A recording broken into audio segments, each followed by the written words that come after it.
हरिओम सभी साधक भाई बहनों को। आज हम इस चर्चा में एक खास टॉपिक डिस्कस करने वाले हैं। वो है पूज्य श्री के हाई कोर्ट के डिसीजन का, जो सभी साधकों को अवगत है कि वो हमारे अगेंस्ट में आया।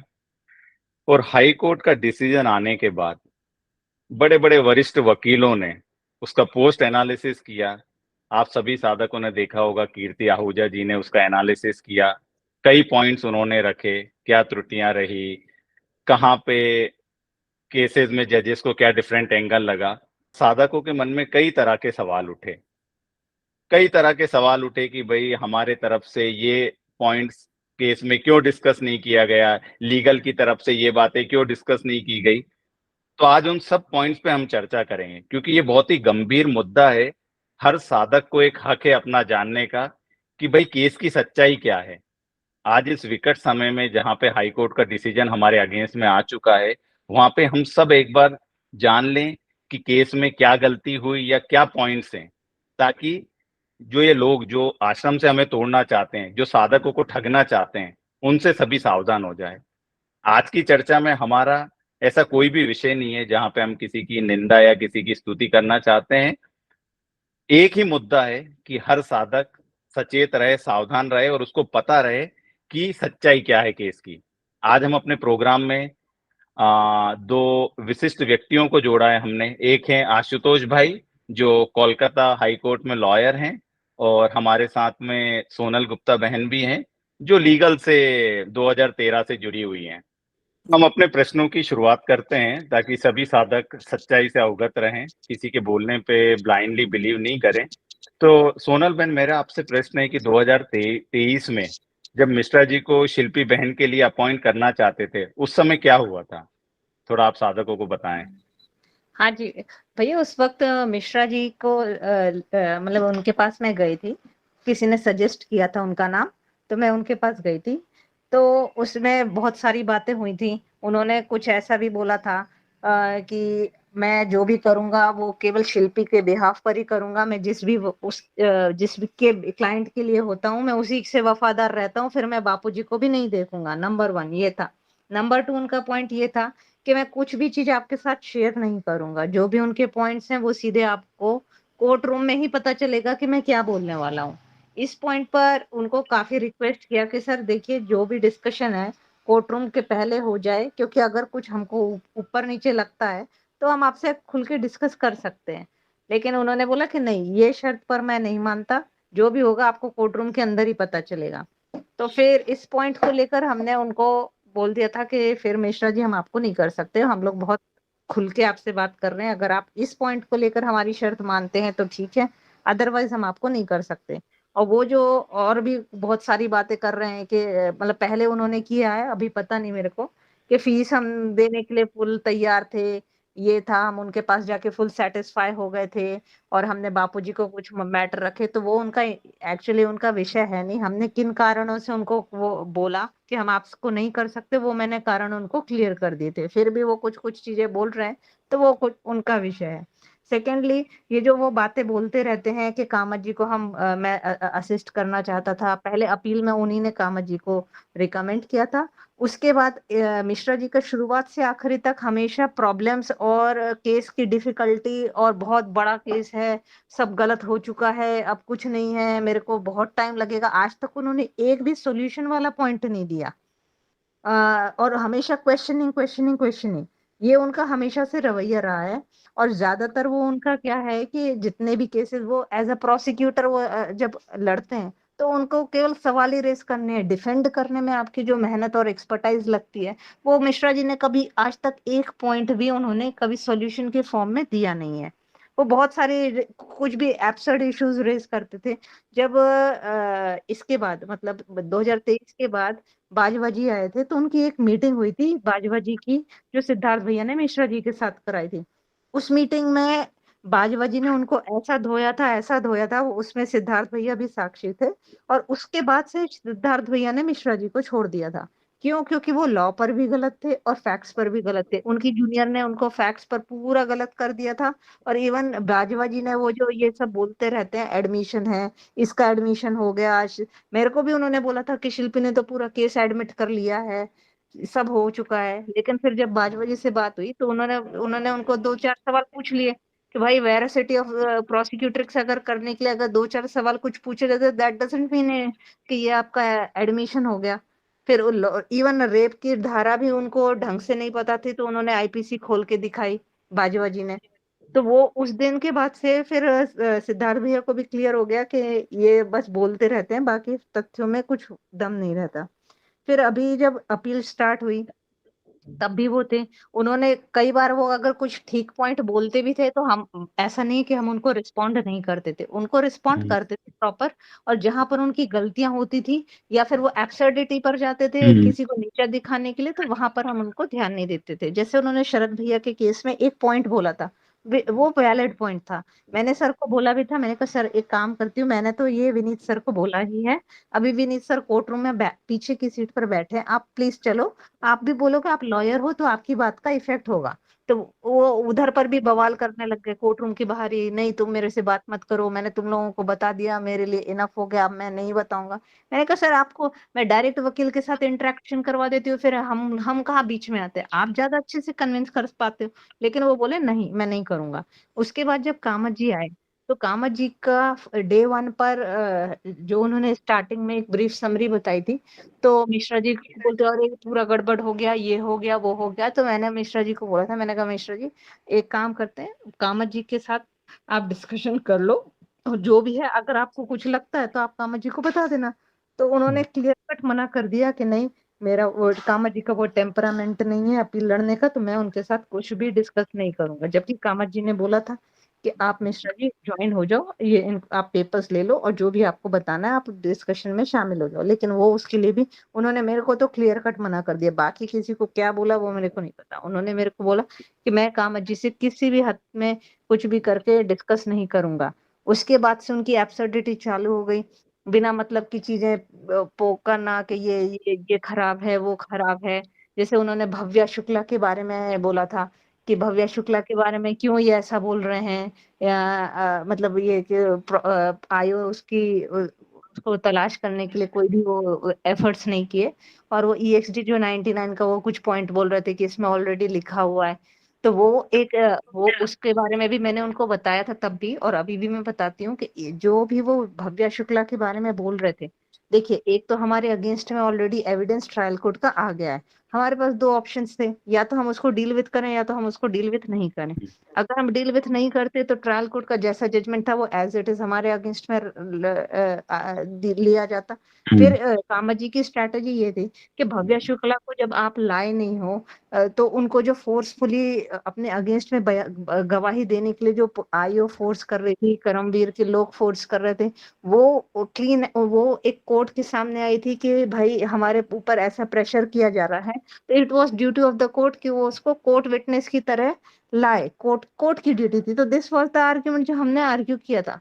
अब उनको इस पॉइंट में भी क्या है, अगर उनके हिसाब से आर्ग्यू नहीं करना चाहिए था तो मेरे हिसाब से तो ट्रायल कोर्ट की फाइंडिंग जैसी थी वैसी बरकरार रहती। तो उस केस में भी मेरे को लगता है कि मिश्रा जी का मतलब सही नहीं था। मतलब वो तो सीनियर के हाथ में है, सीनियर को अगर उसको डील विद करना था तो उन्होंने बहुत अच्छे से डील विद किया था। जैसे उन्होंने एक और मिश्रा जी ने पॉइंट बोला था, मई 2013 की जो इंस्टेंस है उसके बारे में कुछ उन्होंने बोला था किसमें एडमिशन हो गया है अपने तरफ से। अब ये मिश्रा जी का बहुत काफी टाइम से मैं सुनते आ रही हूँ, वो कुछ भी चीज को एडमिशन मान लेते हैं। जबकि बाजवा जी ने उनको क्लियर किया था कि ये कुछ भी चीजें एडमिशन नहीं है, ये वेरासिटी को चेक करने के लिए उसको कुछ सवाल पूछे गए। सेकेंडली जो मई हरिद्वार का था, देखो एक तो शिल्पी के नाम पर भी उन्होंने मेरे को बोला था कि ये पूरा का पूरा केस शिल्पी की तरफ से एडमिशन हो गया है, क्रॉस में सब सब चीज एडमिट हो गई। तो भाई अगर आज तक ये एडमिट हुई तो ना तो प्रोसिक्यूशन ने ये पॉइंट उठाया और हाई कोर्ट ने भी शिल्पी को एक्विटल किया, तो उस आधार पे फिर आप ये एडमिशन कैसे बोल सकते हो जब वकील सारे मना कर रहे हैं। कभी आज तक हाई कोर्ट में ये वाला चीज उठी नहीं कि शिल्पी की तरफ से पूरा केस एडमिट हो चुका है। तो फिर आप कहाँ से भी वो एब्सर्डिटी ये फैलाने की बात है उनकी। दूसरी बात वो जो मई वाली बात बोल रहे हैं, मई वाली बात में देखिए जो हाई कोर्ट ने फाइंडिंग किया, हमने उसमें दो तीन चीजें उसको डील विथ करने के लिए बोला था। एक तो कि लड़की EXP 85 जो एग्जिबिट था कि लड़की अपने फादर के साथ चली जाती है तो उसको हॉस्टल से लेके हरिद्वार जाने की बात ही नहीं है। तो हमने उसको कई जगह डॉक्यूमेंट्री एविडेंस से वो कट किया था, और उसमें वैसे भी लड़की ने चीफ में तो आके ये चीज मई का इंसिडेंस बोला नहीं है, तो फिर वो एडमिशन किस पार्ट पर बोल रहे हैं? तो ये भी मतलब उनको बस फैलाना है, इस कारण से वो बोल रहे थे यह सही है कि ऐसा ऐसा लिखा हुआ है हरिद्वार के इंसिडेंस में कि हम उसने वो वहां गई थी, लेकिन ऐसा कुछ भी नहीं है। और फिर एक चीज आप देखेंगी सोनल बहन, बापूजी जी का केस इतना बड़ा है, राइट? कोई एक जी पूरी प्रोसेस होती होगी, ये आप में या लीगल टीम डिसाइड नहीं करती है कि भाई कौन वकील लड़ेगा, राइट? अभी कई हाँ हाँ साधकों के मन में सवाल होता है कि हम्म जब मिश्रा जी के पास इतने पॉइंटर्स हैं तो मिश्रा जी ने क्यों नहीं लड़ा, कामत जी के पास कम पॉइंटर थे तो वो क्यों लड़े? तो मैं एक चीज जो अभी मुझे पता है, आप क्लेरिफाई कर सकती हैं, आप इतने सालों से लीगल से जुड़ी हुई हैं, तो जो भी वकील अपॉइंट होता है उसकी एक प्रोसेस होती है, हम उसकी हिस्ट्री चेक करते हैं, हम उसके ट्रैक रिकॉर्ड चेक करते हैं कि भाई इन्होंने एज ए डिफेंडिंग लॉयर कितने केस जीते हैं, उन्होंने हाई कोर्ट में कितने केस में अपीयर हुए हैं, क्या विनिंग रेशियो है। एक पूरी प्रोसेस के दौरान हम डिसाइड करते हैं, राइट? और एक हाँ चीज जी और, हाँ जी जे कि पूरा साधक जानता है कि हर केस हमारे यहाँ पे फाइनल डिसीजन मेकर इज बापूजी। ये लीगल या कोई आप या मैं डिसाइड नहीं करेंगे, अपन पॉइंट्स रख देंगे बापूजी के आगे, and Bapuji is the one who is taking the final decision.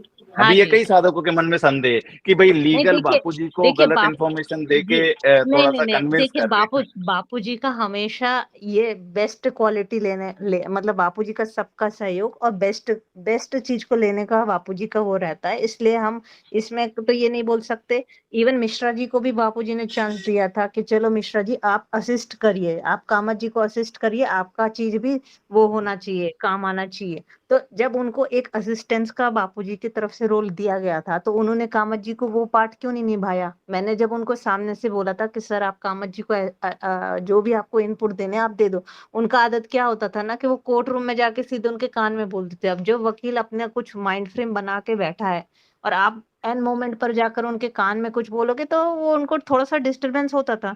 उनका ये था कि एक दिन पहले आप आके हमको बताओ कि जो भी चीज उनको बोलनी है, लेकिन उसके लिए वो किसी भी हालत में तैयार नहीं थे, ना विनीत जैन के साथ और ना ही इनके साथ। उनका था कि हटाओ, जो भी वकील आर्ग्यू करते हैं उसको हटाओ, बाजवा करते हैं उनको हटाओ, कामत जी हम्म करते हैं उनको हम्म हटाओ, फिर मेरे को चांस दो एक। और मैं आपको ये भी बता दूं, इनको एक दो बार चांसेस दिए भी थे कोर्ट रूम में, हम्म जब हमारा ये मेडिकल बेल जब रिजेक्ट हुआ था राजस्थान हम्म से, तब उस हम्म। निशांत बोरा जी आर्ग्यू कर रहे थे, हाँ। और हम कुछ बुलवाना चाह रहे थे उनसे कि वो एफिडेविट को लेकर, डॉक्टर हाँ। साहब के एफिडेविट को लेकर वो कुछ आर्ग्यू करें उस रिपोर्ट के बारे में, वो नहीं किया।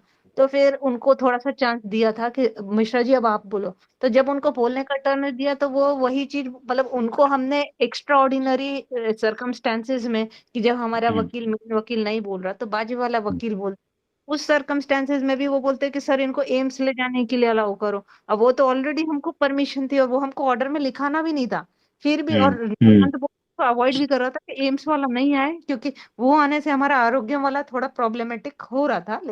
लेकिन वो मिश्रा जी ने वही, वो तो उन्होंने बोला कि भाई ये कॉम्पिटेंट लॉयर हैं और आप क्यों हम्म बोल रहे हो बीच बीच में, ये हम्म चीज तो हम्म वो ऑलरेडी बोल चुके। तो उन्होंने वही रिपीट किया, जबकि हम उनको एक नया पॉइंट जो हमारा वकील नहीं बोल रहा था उसके लिए हमने उनको आर्ग्यू करने के लिए बोला था। दूसरी बात जो और जो सोनल बहन, आपको रोकूंगा, जो आप पॉइंट बोले कि कोर्ट ने इनको ये बोला, तो ऐसे तो हमारे पास, लाइक हमने भी ऐसा सुना कि कई बार कोर्ट ने इनको जी मिसकंडक्ट के लिए भी डांट फटकार लगाई है, हाँ जी, इनके देखिए पास्ट दो तीन केसेस में इंस्टेंस तो देखें तो। हमारे खुद के हैं और इवन हम्म बाहर के भी केसेस हैं। एक हम्म रोहिणी के समय भी ऐसा हुआ था, जो कोर्ट ने बहुत स्ट्रिक्ट स्ट्रक्चर उनके अगेंस्ट में रिटर्न में पास किया था। और जब शालीन मेहता के साथ जब कोर्ट रूम में झगड़ा हुआ था, वो हम्म बहुत खराब सीन था, क्योंकि उसमें सारे वकील वहां के खड़े हो गए थे और बहुत कोर्ट रूम का सीन खराब था। वो तो जस्ट जज बहुत अच्छे थे, इसलिए उन्होंने कामली उसको हैंडल किया, वरना ऐसी कई सिचुएशंस अपने आ चुकी हैं। वो जब भी उन्होंने जैसे कोर्ट रूम में भी कामत जी को डिस्टर्ब करने के लिए एक बार बोला था, जब एंट्री रजिस्टर की बात हो रही थी, उनको एक्चुअली क्या है कि अगर कोई फैक्ट्स आपको एकदम क्लियर है और वकील एकदम गलत बोल रहा है, तब तो आप कुछ एक ऑन द कोर्ट हियरिंग के दौरान कुछ बोलो तो हम्म ठीक है। हम्म लेकिन हम्म जब उनको खुद को भी नॉलेज नहीं, कामत सर सही बोल रहे थे कि इनकी एंट्री, जब कोई हॉस्टल के अंदर एंट्री करता था तो इनकी एंट्री होती थी, तो कामत सर उस लाइन पर ठीक बोल रहे थे, थोड़ा सा उनका मतलब थोड़ा सा अटके, लेकिन वो जो जो ट्रैक पकड़ा था वो सही था, एग्जैक्टली सही था। लेकिन इन्होंने कान में जाके बोल दिया नहीं सर इन आउट की एंट्री होती है, इन आउट। तो वो उससे कंफ्यूज हो गए, एकदम से कान में आके अचानक से कोई बोले तो उन्होंने फिर बोला कि इन आउट की एंट्री, जबकि वो रजिस्टर में ओनली इन की एंट्री होती थी। जो वो आर्ग्यू कर रहे थे वो सही था, और जो इन्होंने आके डिस्टरबेंस किया वो हम्म, गलत था। तो उस कारण से फिर बापूजी ने भी बोला था कि उनको जो भी कुछ बोलना है वो कोर्ट रूम के पहले उनको असिस्ट करने में बोल दे, कोर्ट रूम हम्म। के बीच में डिस्टर्ब ना करें। और एक चीज आप देखेंगी, सोनल बहन अपने साथ में आशुतोष भाई भी हैं। देखिए, डिसीजन आने के बाद पोस्ट एनालिसिस तो हर कोई कर सकता है, राइट? पोस्टमार्टम जी करना is not a big deal, right? हर कोई करता है कि हाँ। भाई ये पॉइंटर्स पे क्यों नहीं बोले, ये पॉइंट्स क्यों कवर नहीं किए। बट हम्म अब अभी सब साधकों को बताइए कि इतनी तो फ्लेक्सिबिलिटी हमने धर्मेंद्र मिश्रा को दी थी कि उनके कुछ आर्ग्यूमेंट ऐसे थे जो हमें एक्सेप्ट करना थे, तो इतनी तो फ्लेक्सिबिलिटी थी अपने कोर्ट के जी दौरान, राइट? जो प्रोसीडिंग के दौरान, ऐसा तो नहीं कि उनको पूरा नेग्लेक्ट किया था। तो ये नहीं सब नहीं पॉइंटर्स जो आज ये बोल रहे हैं, आज तो सब त्रुटियां निकाल रहे हैं, पर आप जब ये डिस्कशन चल रहा था, जब हमारी प्रोसीडिंग चल रही थी, जब आप ये पॉइंट कभी लेके आए क्या? या आपने कभी ऐसा सुना कि मिश्रा जी अपने सामने ये पॉइंट लेके आए हैं और हमने उनको नजरअंदाज किया? नहीं, वो कभी भी ना सॉल्यूशन लाते नहीं थे, उनके हिसाब से हर चीज प्रॉब्लम। हाँ, उनके हिसाब से 10 प्रॉब्लम्स को खड़ा कर देंगे, ये प्रॉब्लम ये प्रॉब्लम ये प्रॉब्लम। अरे भाई आप सोल्यूशन लेकर आइए ना। हमको भी पता है कि हमारे क्या प्रॉब्लम्स हैं और क्या हमारे प्लस पॉइंट्स हैं। तो हम हमेशा अटैक हमारे प्लस पॉइंट्स को करते हैं। अभी जैसे एक फॉर एग्जांपल बता रहे हैं, उन्होंने बोला कि ये कामा जी की पूरी गलत स्ट्रैटेजी थी, हमको 313 के बयान से शुरू करना चाहिए था, बापूजी के 313 के बयान से। ये उनका बहुत prominent hmm, during the course of hearing ये उनका उन्होंने फैलाया हुआ था। लेकिन अभी आप 313 के बयान देखोगे, द मोमेंट वी स्टार्ट 313, वहीं पे जाके हमारी पूरी गाड़ी खत्म हो जाएगी। कुछ भी बोलें, अब उसमें 10 चीजें, आप 10 में से 4 चीजें अगर डिफेंड नहीं कर पाओगे तो हम वेरी हम्म, स्टार्टिंग पर ऐसा पॉइंट क्यों बोलेंगे जो हमारे लिए घातक होगा। हम्म, और यहाँ तक कि उन्होंने तो ये भी बोला कि क्या शिल्पी बहन ने बापूजी को इनडायरेक्टली टारगेट किया? लेकिन हाँ, ये साधक जानना चाहते हैं कि उसके ऐसा। बारे में भी, हाँ उसके बारे में भी मैं क्लैरिफाई करना चाहूंगी। शिल्पी को लेकर 3-4 चीजों को लेकर लोगों का कहना है। एक तो शिल्पी के 313 के बयान में ये बोला है कि मैं बापूजी को जानती नहीं हूँ। ऐसा लोगों का ऑब्जेक्शन होता है कि ये कैसे लिख दिया।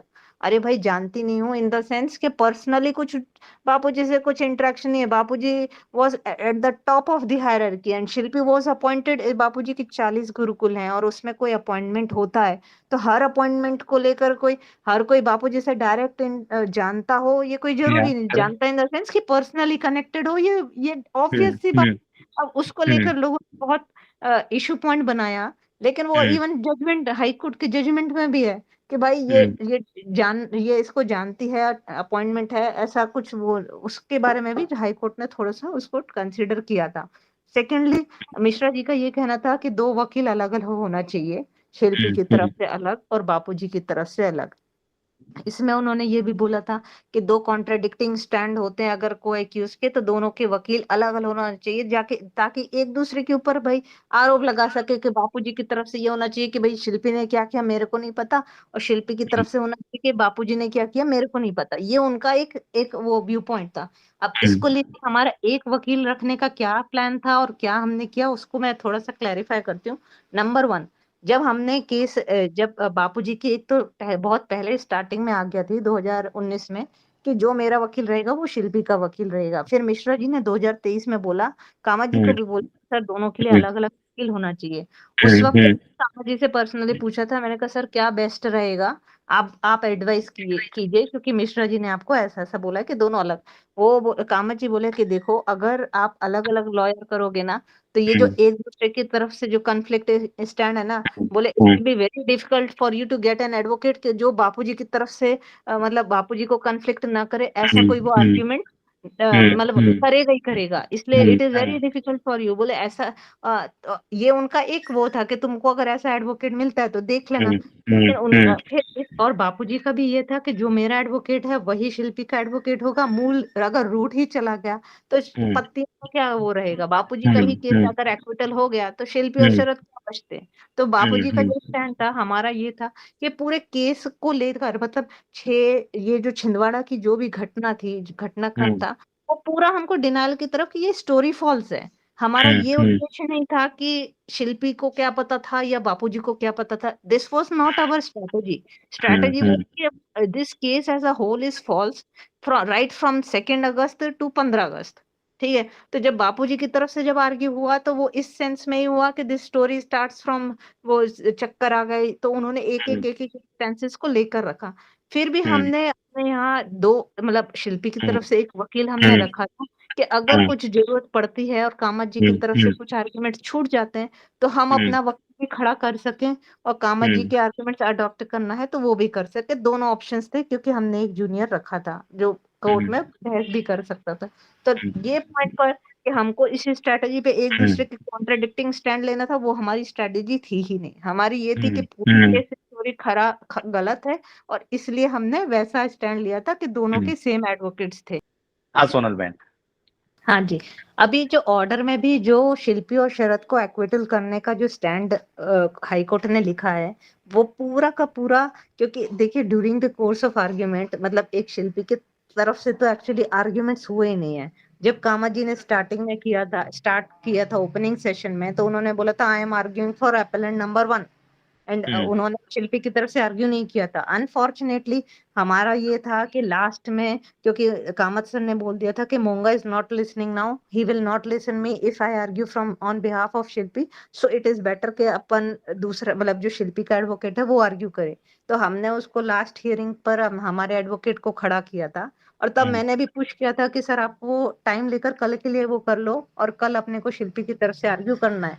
लेकिन वो डायस पर जाकर उल्टा बोल गए और उन्होंने बोल दिया कि I am adopting the arguments of Kamat ji और हमको आर्ग्यूमेंट नहीं करना। दिस मतलब ये हमारे तरफ से हुआ था, शिल्पी की तरफ से अदरवाइज स्ट्रैटेजी वाज कि दीपक जी आर्ग्यू करने वाले थे।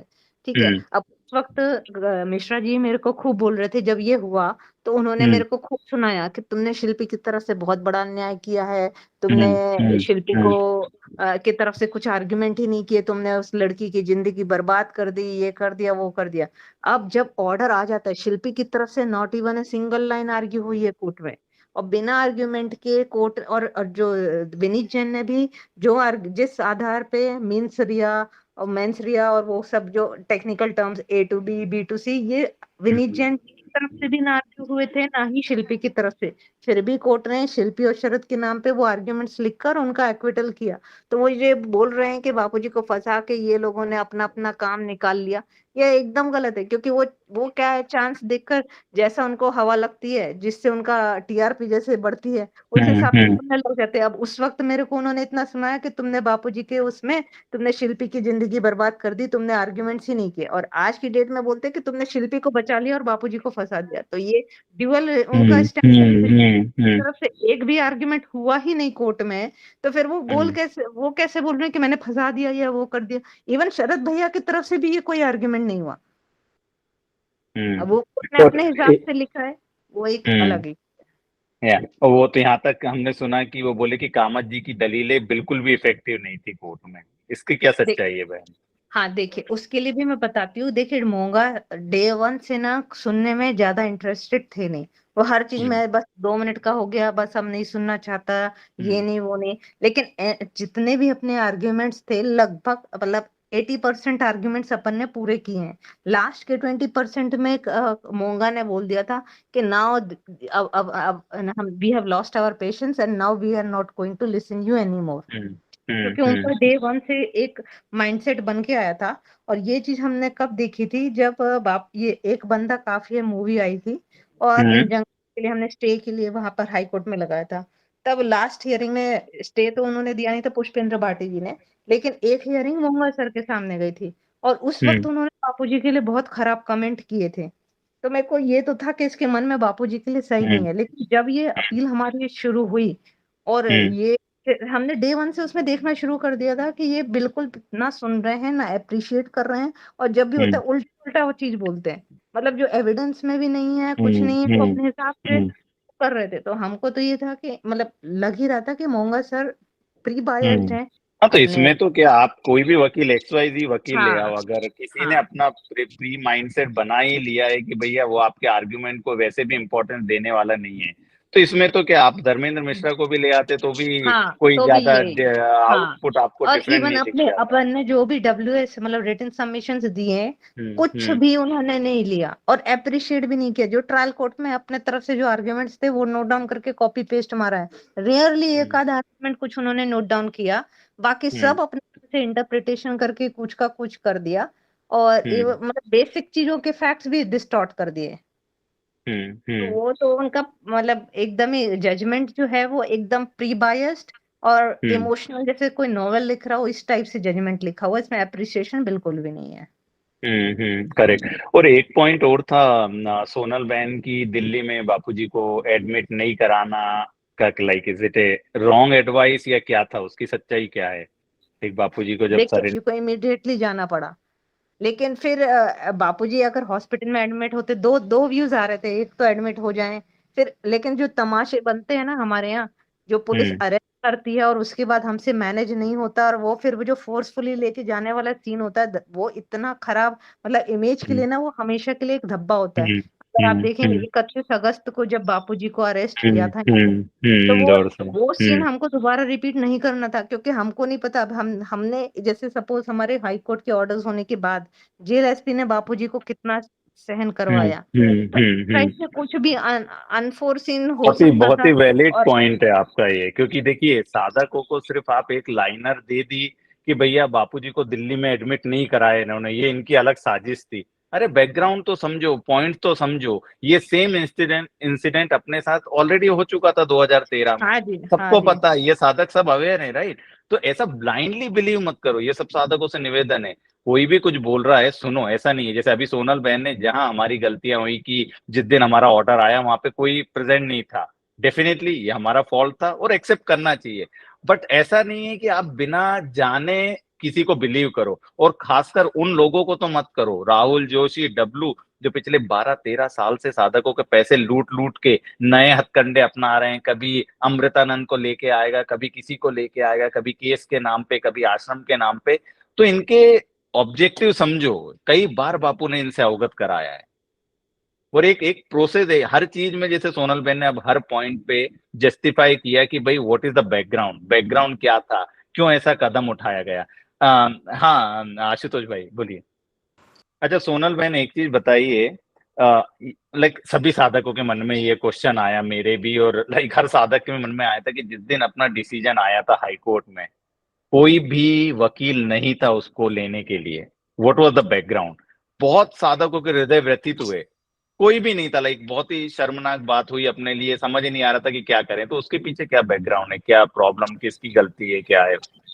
हाँ जी, उस वो एक हमारे लिए भी बहुत, क्योंकि हमारे लिए भी वो आश्चर्य था, क्योंकि इसका बैकग्राउंड ये था कि उस दिन हड़ताल थी, ठीक है।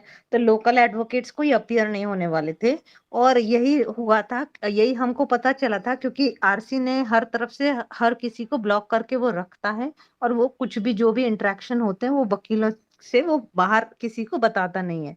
तो एक दिन पहले विकास भाई ने भी उसको कॉल किया था कि भाई कुछ भी मदद चाहिए, क्या हो रहा है, एवरीथिंग सब सही है ना? तो उसने बोला था हाँ मैं सब हैंडल कर रहा हूँ। फिर हमारे यश एडवोकेट हैं जोधपुर में, उनको भी बोला था कि आप प्रेजेंट हम्म। रहना, कल कामत जी अपीयर हो रहे हैं। और उसको ये भी बोला था कि भैया ये आरोग्यम का पॉइंट और हमारा सरेंडर टाइम अपने को 15-20 दिन 1 महीना लेना है, ये भी उनको सब बताया गया था।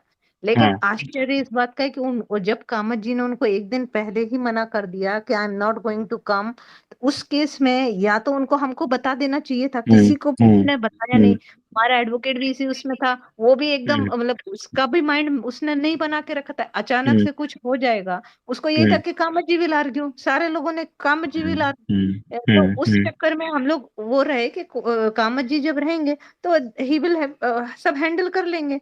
लेकिन कामत जी का ये प्लान हो गया, चेंज हो गया, ये आरसी को पता होते हुए भी उसने किसी को कुछ बताया नहीं, और अपने लेवल पर करने के नाम पर सब सत्यानाश किया।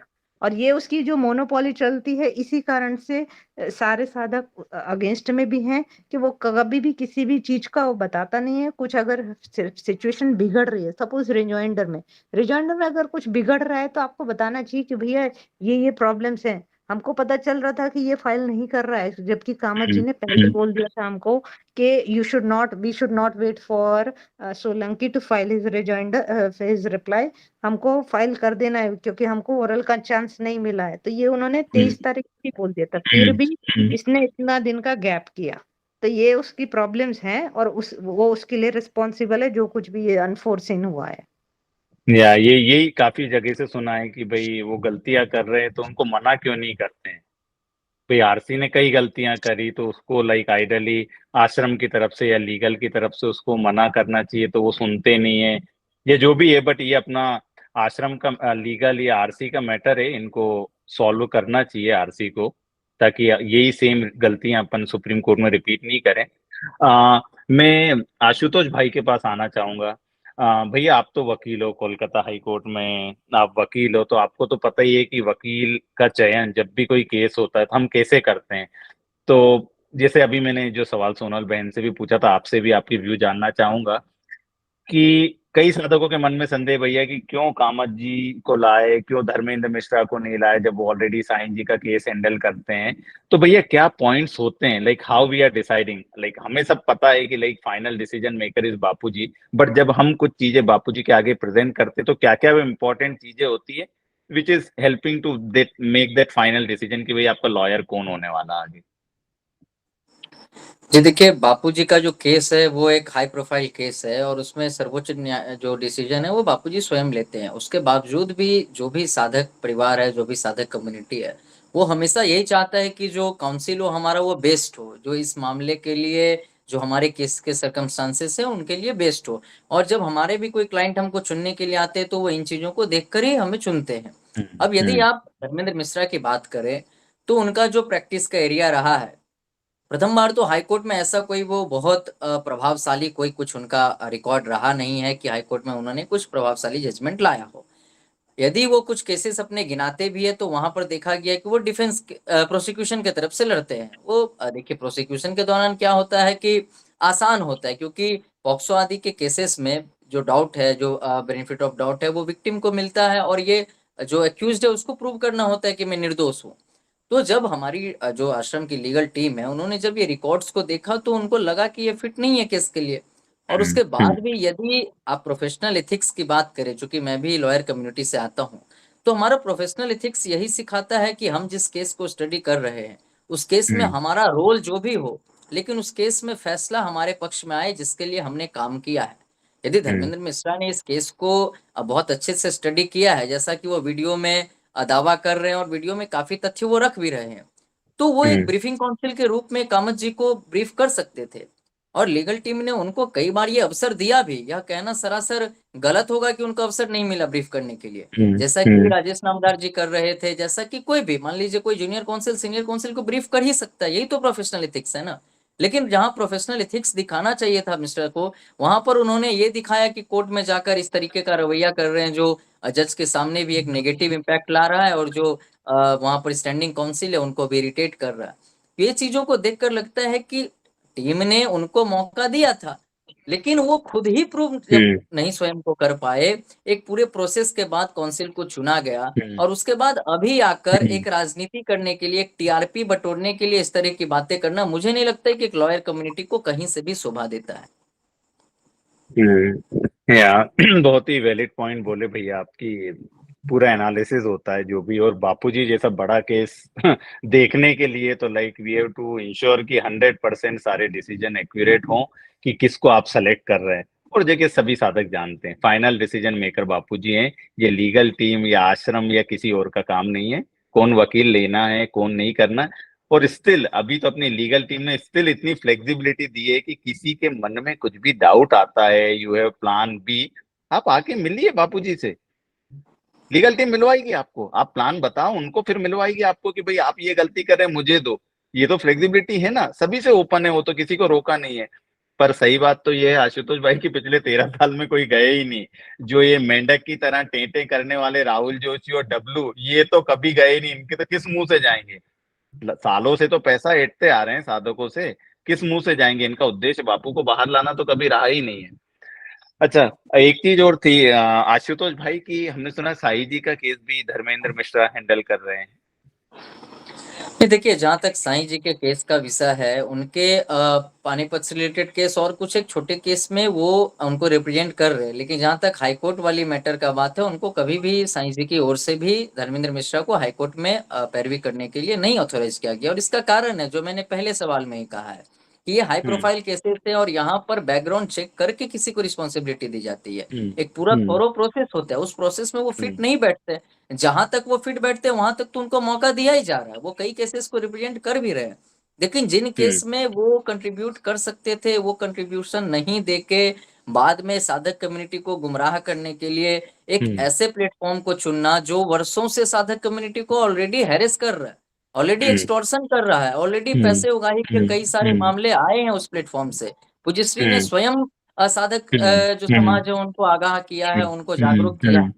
फिर ऐसे प्लेटफॉर्म पर जाकर आप इन बातों को रख रहे हैं, तो आपके मंशा पर तो प्रश्न चिन्ह खड़ा होगा। इसमें मैं या नरेंद्र भाई या सोनल बहन कुछ सोचे या ना सोचे, यदि एक आम आप इंडिपेंडेंट पॉइंट ऑफ व्यू से देखेंगे, तो स्वयं में एक प्रश्न चिन्ह खड़ा कर देता है कि भाई आप एक काउंसिल हो, आप एक एडवोकेट हो, आपका पुराना रवैया देखिए तो आप जहां तहां फटकार खाते रहते हो।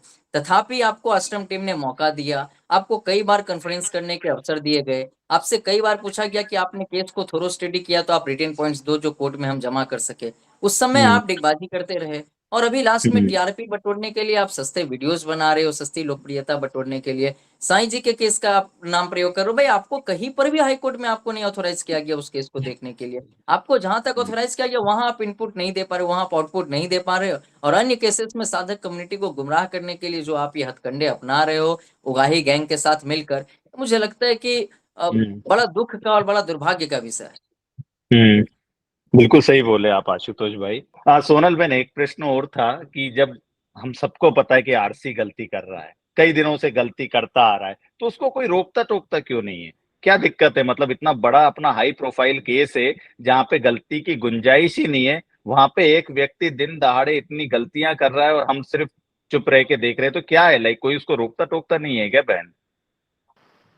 देखिए, रोकने तो वो एक तो पहली बात किसी की सुनता नहीं है, दूसरी बात उसका हर एक शब्द जब भी कोई उसको टोकने के लिए जाता है तो उसकी गाली गलौज से ही निकलता है। इवन वो बहनों को भी नहीं छोड़ता है। मतलब उसने मेरे लिए कामत जी को इतना कुछ बोला जब ये सब हुआ था, जब अहमदाबाद ड्यूरिंग ये अपील ही 29 की बात है, जब कामत जी इधर गुजरात में नहीं आए, तो उसने ग्रुप में मेरे लिए इतना एब्सर्डिटी वाला चीजें बोली हैं।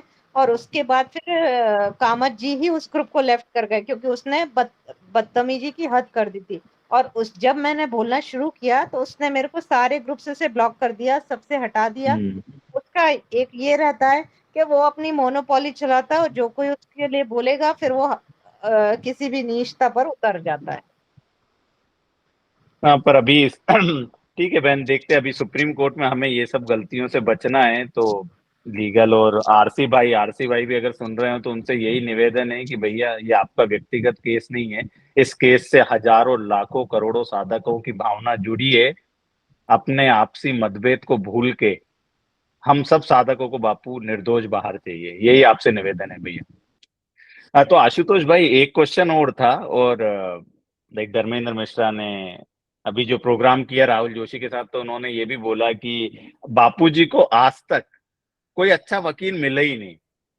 बोले टुच्चे से टुच्चे केसों में अच्छे वकील कर दिए जाते, पर बापूजी जैसे हाई प्रोफाइल केस में बापू को कोई अच्छा वकील ही नहीं मिला। तो इस पे आप क्या कहेंगे? ये इसकी सच्चाई सब साधक जानते हैं, पर स्टिल आपके मुंह से सुनना चाहेंगे कि क्या क्या कौन कौन वकील हम आज तक केस में लाए हैं। देखिए, ये सवाल पूछते समय भी आपके मुख पर मुस्कान आ रही है, तो आप समझ रहे हैं कि इस सवाल में कोई दम नहीं है। इसका एक पंक्ति में यही जवाब है कि मिलकर बैठे जुगनू सारे, ऐलान ये है कि सूरज को हटाया जाए। धर्मेंद्र मिश्रा, जिनकी हाईकोर्ट और सुप्रीम कोर्ट में खुद की कोई पहचान नहीं है, और पूज्य बापूजी का केस तत्कालीन मतलब कह सकते कि सबसे टॉप मोस्ट काउंसिल, जिनको हम लोग जो भी लॉयर कम्युनिटी है उनको मतलब भगवान के रूप में मानते थे, राम जेठमलानी जी को, जैसे सचिन तेंदुलकर को क्रिकेट का गॉड माना जाता है, वो हमारे बापूजी के केस को प्रेजेंट किए हैं। मुकुल रोहतगी से लेके सुब्रमण्यम स्वामी ने इस केस पर टिप्पणी की थी। और देवदत्त कामत जी ऐसे senior council, senior designate council, ऐसा नहीं है कि मैं यहाँ पर उनको सीनियर बोल दे रहा हूँ तो सीनियर हो जा रहे हैं।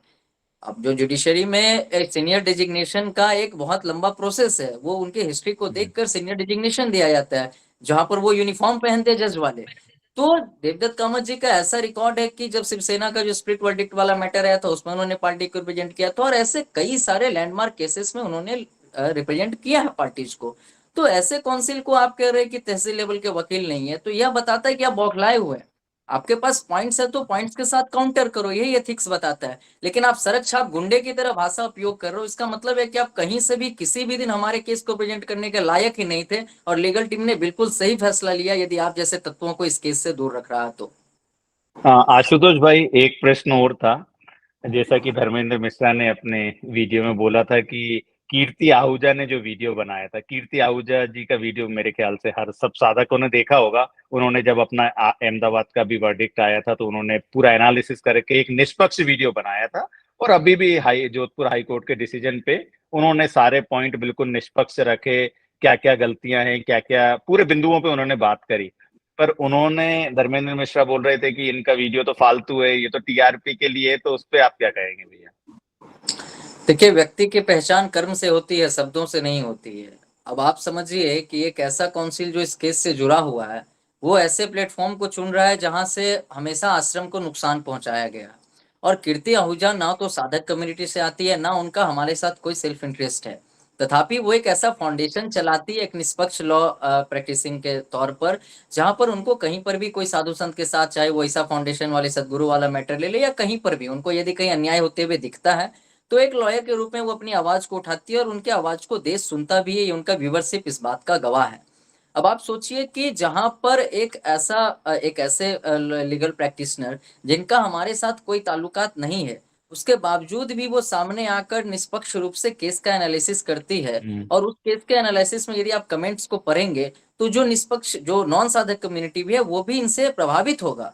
वो भी ये समझेगा कि किस तरीके से जुडिशरी जो है हमारे पक्ष के चीजों को अप्रिशिएट करने में कहीं ना कहीं विफल रही है। अभी मैंने बहुत सम्मान के साथ मैं कह रहा जुडिशरी के प्रति, लेकिन उसके बाद भी आप सोचिए कि उनके ऊपर भी कीचड़ उछालना तो बौखलाहट को उजागर कर रहा है ना। आपको इसका मतलब है कि कुछ कार्य नहीं करना, सबके ऊपर कीचड़ उछालना है। यदि कोई कार्य अच्छा कर रहा है, जिसको समाज स्वीकार रहा है, जिसको समाज अच्छे तरीके से देख रहा है, उनके पॉइंट्स हम छापते हुए, उनके पॉइंट्स हम समाज में ले जाते हैं। आप भी चाहे तो अच्छे सकारात्मक वीडियोस बनाएं, आश्रम के साथ संपर्क करें, आश्रम के प्लेटफॉर्म्स पर डालें, और आपको भी अप्रिशिएट किया जाएगा। लेकिन हर किसी को छोटा दिखाना ये बताता है कि उनकी स्वयं की मानसिकता छोटी है। और एक काउंसिल यदि दूसरे काउंसिल को किसी भी प्लेटफॉर्म पर, किसी भी समय, किसी भी परिस्थिति में पर्सनल अटैक करता है आउटसाइड द कोर्ट, तो समझिए कि वो प्रोफेशनल एथिक्स बिल्कुल नहीं जानता है, वो एडवोकेसी का ए भी नहीं जानते हैं, और वो इस प्रोफेशन में केवल और केवल व्यक्तिगत स्वार्थ के लिए है, टीआरपी के लिए, पब्लिसिटी स्टंट के लिए। न्याय और जुडिशरी से उनका कोई ताल्लुकात नहीं है। और हमारा धर्मेंद्र जी या किसी से कोई व्यक्तिगत कोई गिला शिकवा नहीं है, पर जब बात बापूजी की आती है, जब आश्रम की आती है, तो हर साधक का ये कर्तव्य है कि उस तक सच्चाई पहुंचे। और आज का ये प्रोग्राम सिर्फ इसी निमित्त से रखा गया कि साधकों को उन सब पॉइंटर्स पे बैकग्राउंड मिले जो धर्मेंद्र मिश्रा ने राहुल जोशी के साथ आके बोले थे। और मुझे उम्मीद है कि हर साधक उनके पॉइंट समझेंगे। जो सोनल बहन ने पूरा बैकग्राउंड दिया, पूरी प्रोसेस बताई कैसे क्या होता है, ये हर साधक समझेंगे, ये उम्मीद है हमें। और आप देखेंगे कि अभी इस नाजुक मौके पे हम सबको अपने संकल्प में दृढ़ रहना है। बापूजी के उत्तम स्वास्थ्य के लिए हमें संकल्प करना है। लीगल टीम अपना प्रयास कर ही रही है, बाकी चीजें और भी सुप्रीम कोर्ट में फाइलिंग वगैरह वो सब होगी। तो इसी के साथ हम आज का प्रोग्राम समापन करेंगे। सभी साधकों से निवेदन है कि कोई भी भ्रामक प्रचार में ना आए, अपने विवेक का उपयोग करें, अपनी बुद्धि का उपयोग करें, केस की सच्चाई जानें, तभी जाके किसी को बिलीव करें। और पैसा तो किसी को भी नहीं दें, जैसा हजारों बार बापूजी ने बोला है। तो अभी ये सबको सावधान रहना है।